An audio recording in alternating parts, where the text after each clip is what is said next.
Welcome to my channel. आज मैं आपको ज्यामिति से रिलेटेड कुछ और समरूप त्रिभुज के कुछ खास नियम के बारे में बताने जा रहा हूं। तो इसमें 7 पॉइंट हैं जो समरूप त्रिभुज के कुछ खास नियम हैं। तो पहला पॉइंट ये कहता है यदि दो त्रिभुजों में संगत कोण बराबर हों या अर्थात दोनों त्रिभुज समान कोणिक हों तो उनकी संगत भुजाएं अनुपातिक होंगी। कहने का मतलब ये है कि अगर दो त्रिभुज हैं, दो त्रिभुज में उनके त्रिभुजों का संगत कोण बराबर हो तो उनकी जो भुजाएं हैं समान अनुपात में होंगी, संगत अनुपात में। तो कह रहा यही है कि उनकी संगत भुजाएं अनुपातिक होंगी। दूसरा पॉइंट, यदि दो त्रिभुजों की संगत भुजाएं अगर अनुपातिक हों तो त्रिभुज समरूप होते हैं। तो अगर कंडीशन में कह रहा है कि त्रिभुज पहले से ही समान, उनकी संगत भुजाएं अनुपातिक हैं, तो वो त्रिभुज ऑटोमेटिकली समरूप हो जाएगा। और तीसरा पॉइंट ये कहते हैं यदि दो त्रिभुजों की संगत भुजाएं अनुपातिक हों तो वो त्रिभुज समान कोणिक भी होंगे। अगर वो अनुपातिक हैं तो उनके कोण भी समान हो जाएंगे। चौथा पॉइंट ये कहता है यदि दो त्रिभुजों में संगत भुजाओं का एक युग्म अनुपातिक हो। तो कहने का मतलब है कि दो त्रिभुजों में उनकी एक साइड खाली अनुपातिक हो, यानी कि अनुपातिक हो। तो पहले त्रिभुज की एक भुजा, दूसरे त्रिभुज की एक भुजा, आपस में अनुपात, उनका जो भुजाओं का एक युग्म अनुपातिक हो और आंतरिक कोण बराबर होते हैं। अगर संगत भुजाओं का एक युग्म अनुपातिक है तो और साथ में उनके आंतरिक कोण बराबर होते हो तो त्रिभुज समरूप हो जाएंगे। ये कंडीशन ये कह रहा है। चौथा, पांचवा पॉइंट ये कहता है यदि समकोण त्रिभुज के समकोण वाले शीर्ष से कर्ण पर डाला गया हो तो कर्ण पर लंब डाला गया हो तो लंब रेखा के दोनों ओर त्रिभुज परस्पर और मूल त्रिभुज के समरूप होते हैं। तो जो लंब रेखा डाला गया है समकोण वाले शीर्ष से, तो दो त्रिभुजों में बट रहा आपस में, तो दो त्रिभुज जो हैं आपस में समरूप हो जाएंगे। और वो जो दोनों त्रिभुज जो हैं, प्रत्येक दोनों त्रिभुज जो हैं वो मूल त्रिभुज के भी समरूप होंगे। कंडीशन पांचवा ही कह रहा है। छठवां पॉइंट ये कहता है एक समकोण त्रिभुज में कर्ण का वर्ग अन्य दो भुजाओं की वर्गों के योगफल के बराबर होता है। तो ये एक पाइथागोरस थ्योरम के बारे में बता रहा है कि अगर समकोण त्रिभुज है तो उस समकोण 90 डिग्री के सामने वाली साइड का स्क्वायर जो होगा वो अन्य दो भुजाओं के स्क्वायर के योगफल के बराबर हो जाता है। सातवां पॉइंट ये कहता है यदि एक त्रिभुज में कोई भी एक त्रिभुज दिया होगा तो उस एक त्रिभुज में एक भुजा का वर्ग अगर हम ले लेते हैं, बाकी के दो अन्य भुजाओं के वर्गों के योगफल के बराबर अगर आता है तो पहली भुजा के सामने का कोण समकोण होता है। अगर हम उस त्रिभुज की पहली भुजा का वर्ग करें और बाकी दो अन्य भुजाओं के वर्गों का योग कर दें और दोनों की योग करने के बाद पहली भुजा के बराबर अगर आ जाता है तो वो पहली भुजा के सामने वाला कोण 90 डिग्री का होता है। ये सातों पॉइंट इस तरीके से दिखाए गए हैं, इस तरीके से बताए गए हैं कि अगर इन त्रिभुज के खास नियम के बारे में अगर आपको अच्छे ढंग से पता है तो इनसे रिलेटेड जो भी क्वेश्चन आएगा ज्योमेट्री से रिलेटेड तो वो आप बड़ी आसानी से सॉल्व कर सकते हैं। तो कहने का मतलब ये है कि अगर उनके त्रिभुजों के संगत कोण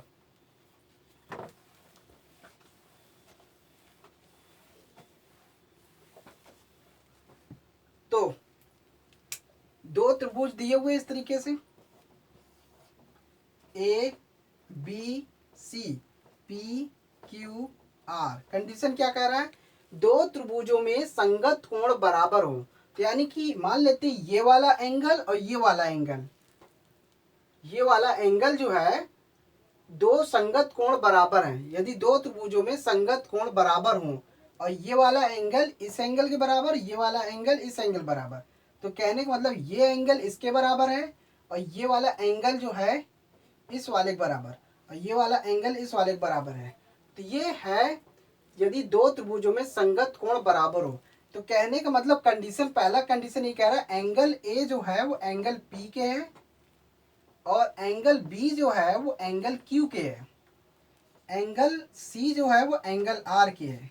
तो जब ये कंडीशन अप्लाई, जब ये कंडीशन अगर दी हुई है, या इसे कह सकते हैं अर्थात दोनों त्रिभुज समान कोणिक हों, तो यानी कि समान कोणिक में आ रहे हैं, समान कोण में आ रही है, तो उनकी संगत भुजाएं अनुपातिक हो जाएंगी। कैसे?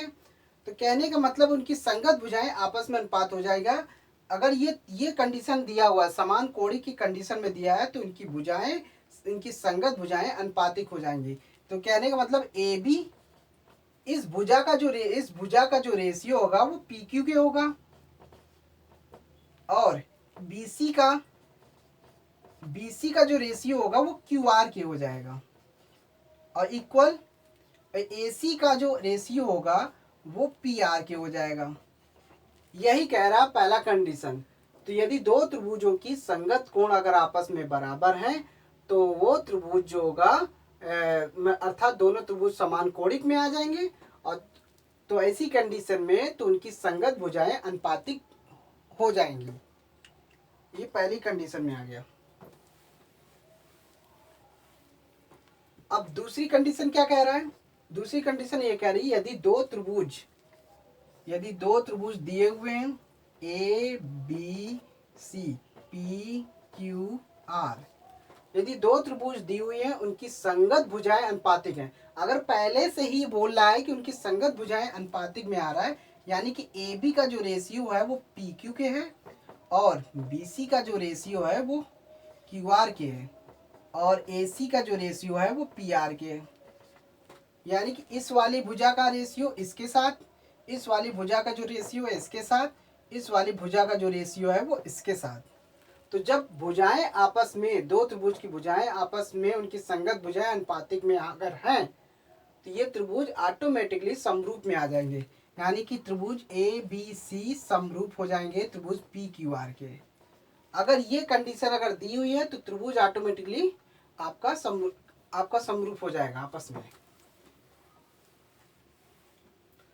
थर्ड क्वेश्चन, अब यहाँ पे यदि दो त्रिभुज की संगत भुजाएं अनुपातिक हैं तो कहने का मतलब वही कंडीशन है जो सेकंड वाली की कंडीशन है, ABCPQR ले लिया, इनकी भुजाएं जो हैं संगत भुजाएं अनुपातिक है, AB अनुपात PQ के और BC अनुपात QR के और AC जो अनुपात है वो PR के। तो जब ये कंडीशन अगर है तो इनके एंगल जो होंगे, तो इनके जो एंगल होंगे आपस में सेम होंगे। यानी कि ये इस वाले एंगल जो होगा वो एंगल P के हो जाएगा, यानी कि एंगल A जो होगा वो एंगल P के हो जाएगा और एंगल B जो होगा वो एंगल Q के हो जाएगा और एंगल C जो होगा वो एंगल R के हो जाएगा। तो अगर अनुपातिक हैं तो ये उनके जो संगत एंगल जो होंगे, संगत कोण जो होंगे वो आपस में सेम हो जाएंगे। तो इस तरह से वो त्रिभुज समान कोणिक हो जाएगा। तीसरा कंडीशन इस तरीके से बताया जा रहा है। और चौथा कंडीशन क्या कहते हैं? यदि दो त्रिभुजों में संगत भुजाओं का एक युग्म अनुपातिक हो, दो त्रिभुज हैं ABCPQR, यानी कि दोनों त्रिभुज में कोई एक संगत भुजा, मतलब दो त्रिभुजों में संगत भुजाओं का एक युग्म अनुपातिक हो। कहने का मतलब इनमें से कोई भी एक साइड दूसरे की संगत भुजा के अनुपातिक, यानी कि अगर हम BC का अनुपात QR के ले लें, ये अनुपातिक है। तो जब अगर ये दिया हुआ है एक साइड जो है इस साइड के अनुपातिक है तो उनके आंतरिक कोण बराबर होते हैं। तो हम इस तरीके से ले सकते हैं, ये वाला एंगल इस वाले एंगल के बराबर हो जाएगा और ये वाला एंगल इस वाले एंगल के बराबर हो जाएगा, एंगल C जो है वो एंगल R के हो जाएगा। तो बस ये चीज ध्यान रखना है। तो यानी कि इनके आंतरिक कोण जो होंगे बराबर होंगे और त्रिभुज समरूप हो जाएंगे। तो इस तरीके से तीसरा वाला भी एंगल ऐसे हो जाएगा, एंगल A जो होगा वह एंगल P के हो जाएगा। तो जब अनुपातिक कंडीशन दिखा रहा है तो उनके एंगल भी आपस में सेम हो जाएंगे।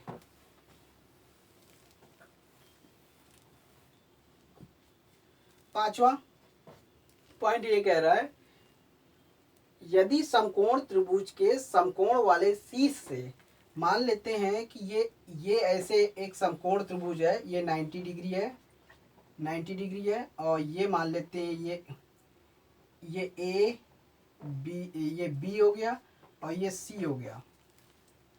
यदि समकोण त्रिभुज के समकोण वाले शीर्ष से, अब इस समकोण वाले शीर्ष से कर्ण पर डाला गया लंब, 90 डिग्री के सामने वाली जो साइड होती है वो कर्ण कहलाती है, हाइपोटेनस कहलाती है। तो कर्ण पर लंब डाला गया हो तो क्या होता है, तो जो डाले गए लंब की जो लंबाई है कर्ण के भुजा को दो बराबर भागों में बांटता है, यानी कि इनके गुणनफल के बराबर होता है। तो कहने का मतलब ये है कि BD का स्क्वायर जो होगा वो AD गुणे DC के हो जाएगा। तो ये कंडीशन ये कह रहा है। तो ये कह रहा है कि यदि समकोण त्रिभुज के समकोण वाले शीर्ष पर कर्ण पर लंब डाला गया, तो इस कर्ण पर जो डाला गया जो लंब है, तो कर्ण का दो लंबाइयों के गुणनफल के बराबर होता है लंब की लंबाई के स्क्वायर के। ये कंडीशन फॉलो करेगा। तो BD का स्क्वायर जो होगा वो AD इंटू DC हो जाएगा। और एक और कंडीशन है इसमें, अगर ये कंडीशन अगर है तो इनके आपस में जो परस्पर जो जिस पे ये लंब डाला गया है, तो दो त्रिभुज निकल रहे हैं। तो ये दो त्रिभुज जो है त्रिभुज ABD, त्रिभुज BDC, ये आपस में समरूप हो जाएंगे। और समरूप तो होंगे तो ये दोनों ही त्रिभुज मूल त्रिभुज के भी समरूप हो जाएंगे, त्रिभुज ABC के। तो कहने का मतलब है ये त्रिभुज आपस में तो समरूप हो जाएंगे, लेकिन ये दोनों ही त्रिभुज मूल त्रिभुज के भी समरूप होंगे, यानी कि जो ओरिजिनल इसका त्रिभुज है ABC के भी समरूप माने जाएंगे, समरूप हो जाएंगे। जब ये कंडीशन होगा तो एक यदि समकोण त्रिभुज के समकोण वाले शीर्ष पर कर्ण पर डाला गया जो लंब होगा और उसके कर्ण की लंबाइयों के गुणनफल के बराबर ये लेना है और इनके बराबर भागों में बांटता है, इस तरीके से ये हो जाएगा। अब ये कहता है कि यदि एक समकोण त्रिभुज दिया है, समकोण त्रिभुज ABC, तो कहने का मतलब यह है कर्ण का स्क्वायर, यानी कि 90 डिग्री के सामने वाली जो साइड है कर्ण का स्क्वायर जो होगा बाकी अन्य दो भुजाओं के वर्गों के योग के बराबर होता है, यानी कि AB का स्क्वायर प्लस BC का स्क्वायर। तो ये कंडीशन फॉलो करेगा। यदि कोई समकोण त्रिभुज है, उस समकोण त्रिभुज के 90 डिग्री के सामने वाली साइड का जो स्क्वायर होगा बाकी अन्य दो भुजाओं के वर्गों के योग के बराबर होता है। अब मान लेते कोई भी एक त्रिभुज है ABC, तो कहने का मतलब है उस त्रिभुज की कोई एक भुजा का वर्ग हम ले लेंगे, यानी कि कोई भी एक भुजा वर्ग ले लिया, यानी BC का स्क्वायर निकाल लिया। BC का स्क्वायर निकालने के बाद बाकी की जो अन्य दो भुजाएं हैं AB का स्क्वायर और प्लस AC का स्क्वायर, दोनों BC का स्क्वायर की वैल्यू निकाल लेंगे और बाकी के अन्य दो भुजाएं हैं उनके स्क्वायर का योग अगर आपस में बराबर आता है तो पहले वाले त्रिभुज के पहले वाली भुजा के सामने का जो कोण होगा वो 90 डिग्री का हो जाएगा। तो इस तरीके से पहले वाली भुजा हमने BC मानी है, तो BC के सामने वाली साइड जो होगी वो BC के सामने वाला जो एंगल होगा 90 डिग्री का होगा। तो बस इन्हीं रूल्स को फॉलो करते हुए इनसे रिलेटेड जो भी क्वेश्चन आएंगे बड़े आसानी से सॉल्व किए जा सकते हैं। बस आपको समरूप त्रिभुज के कुछ खास नियम के बारे में पता होना चाहिए। तो thanks for watching my video. धन्यवाद।